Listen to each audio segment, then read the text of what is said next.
Check out how you can use VFI materials for 3D printing applications. Using our in-house 3D printer, we printed a mold using PLA.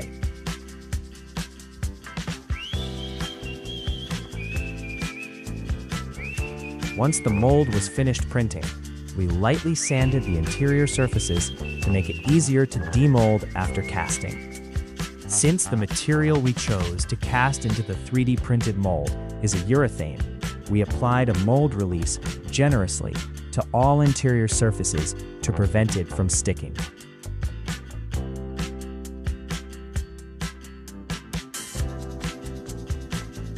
To further ensure that the mold was sealed tightly and would not leak, we clamped all sides of it before casting.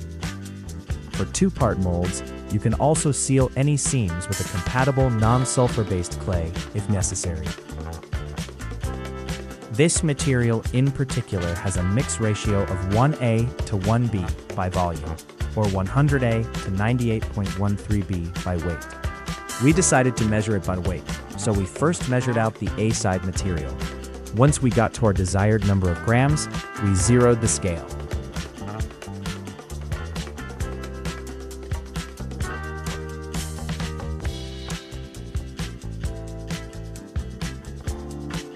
On the technical data sheet, it says to then pour the B side into the measured A side until you reach the required grams. Remember, this is a calculation you must do ahead of time using the mix ratio provided.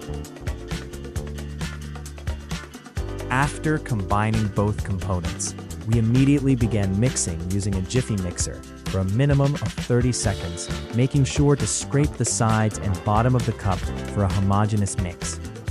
This elastomer is extremely fast setting and should be injected using a proportioner, but for demonstration purposes, we poured it by hand. We poured it in a thin stream to allow any bubbles to disperse from mixing before it started to set.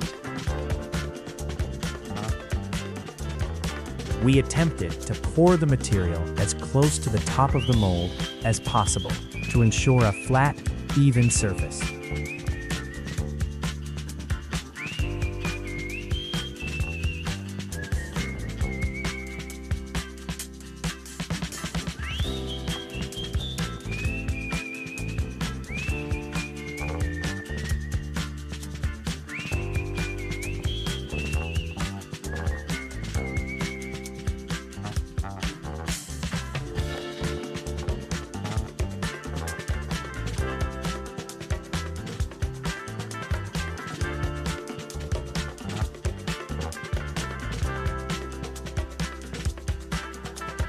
The technical data sheet required us to wait at least 20 minutes before demolding.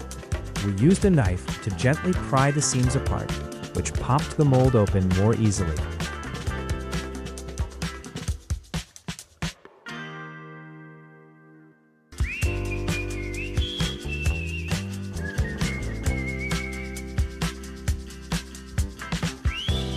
Thin flashing can be removed with an X-Acto knife or similar tool for a perfectly clean part.